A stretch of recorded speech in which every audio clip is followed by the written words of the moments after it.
Collecting Books with Danny the Puppet.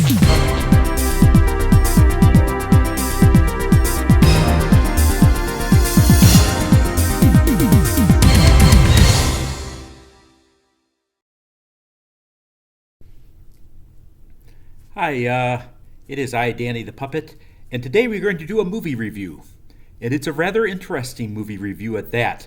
First of all, it's a movie review for How to Train Your Dragon, the new live action movie.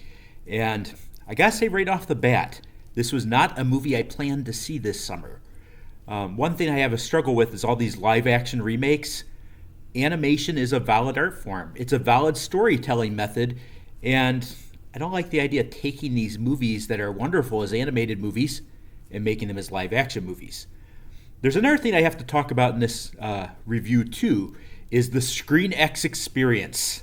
That's right, we got to see this movie early and we got to see it on the Screen X screen, which is something else altogether. It's kind of a fully immersive experience where there's screens on the side as you're watching the movie. It occurs on the screen in the center, but there's a screen on the left side and right side too, which is a bit awkward for this little puppet who can only see out of one eye, so the entire left side of the screen was difficult for me to see.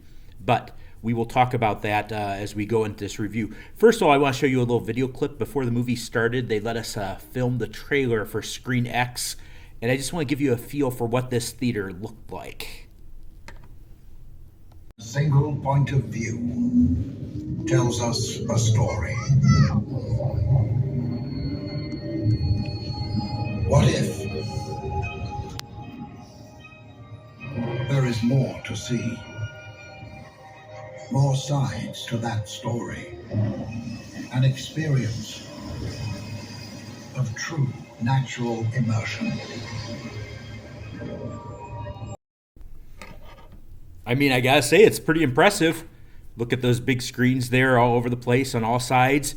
That being said, I thought it would be hard for me to watch the movie being blind in one eye, but actually it wasn't too bad. They have most of the action takes place on the center screen, and during the less action sequences, if you will, the less magnificent scenes, it kind of centers on that center screen. During the action scenes, well, it's all over the place, which is kind of cool. Let's talk about the movie itself. First of all, I just want to say, if you're coming to this movie expecting a new take on it, or even a new twist ending, kind of like the new Stitch movie, I have not seen Stitch yet, but I've heard about the ending. Quite the change. That is not what you're going to get here. This is a pretty direct retelling of the original How to Train Your Dragon movie. It's got all the moments that you came to expect. The point where Hiccup and Toothless become friends, very touching still in this movie. It's got all the characters you came to expect. So it's kind of like comfort food in a film. It isn't cheesed down, if you will. It's done very well, but it's just a retelling of what we saw already. What they improve on in this film is a little bit more character development for some of the characters. Let's be upfront about Hiccup. I kind of had a problem with this. I don't think Hiccup was nerdy enough. They cast an actor who's got leading man written all over him. But I think he did a good job. They still had him be kind of geeky and nerdy, but I don't think he was an actor that was kind of born for the role, if you will. The one thing I did like is they had some more development for some of his friends there. I think the one who gets the best development as a character is Snotlout. Snotlout in the original version is kind of a bully and not very bright. This version of Snotlout's kind of a braggart, but he has a reason for it. He's just trying to get the attention of his father, so it was done very well. The twins, Rough Nut and Tough Nut, are pretty much what you'd expect. And Fish Legs comes off as somebody who's obsessive about information about dragons, making him a little more valuable member of the crew. Of course, Astrid was a very controversial part of this, but I think the actress who played Astrid did a very, very good job. Let's talk a little bit about that controversy.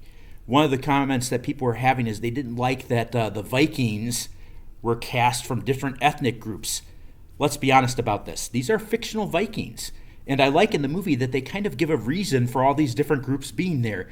That Vikings from all over the world, keep in mind they're fictional Vikings, they don't have to come from Norway and Finland. These Vikings from all over the world gathered together to fight the dragons on the island of Berk. Kind of a neat little plot point that they added there. Other characters that really stand out, you have Stoic the Vast, who's played by Gerard Butler, just like he was in the original, and he does an exceptional job. You have Gobber, played by Nick Frost. It's a very different take on the character in a lot of ways, but I think he did a very good job. Of course, all I could picture was Santa on Doctor Who, but he did a good job with it.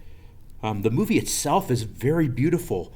It's kind of unfortunate that the movie starts off with a very dark scene because it feels like in the dark scenes in this movie, things kind of get lost.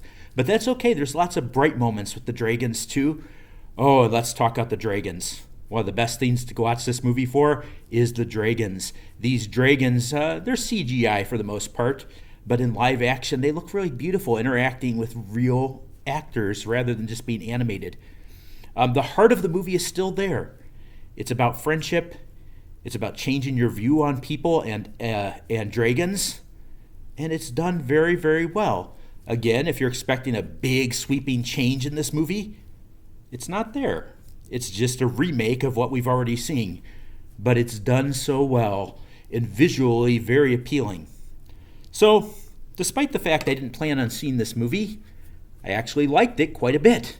It was very well done, very beautiful to look at, and the story was retold very well with good young actors and actresses doing an excellent job with it. So I'd encourage you, go see How to Train a Dragon, and if you get a chance to see it on the ScreenX experience, I think it's well worth it. Get kind of fully immersed in it, where you get to see scenes on both sides of the screen. It was kind of cool. Hopefully I get to do a review of Superman this summer. Don't know if I'm going to get out to see too many other movies, but I'm going to make a point to see Superman. It'd be kind of nice if I could get in with a press pass on that or something, get an early screening. But we shall see. Here's Danny the Puppet, and hope you enjoy the movies, and hope you get a chance to see How to Train a Dragon. Don't pass up on it just because it's like another live action remake. It looks really awesome. Bye. That's all I got for now.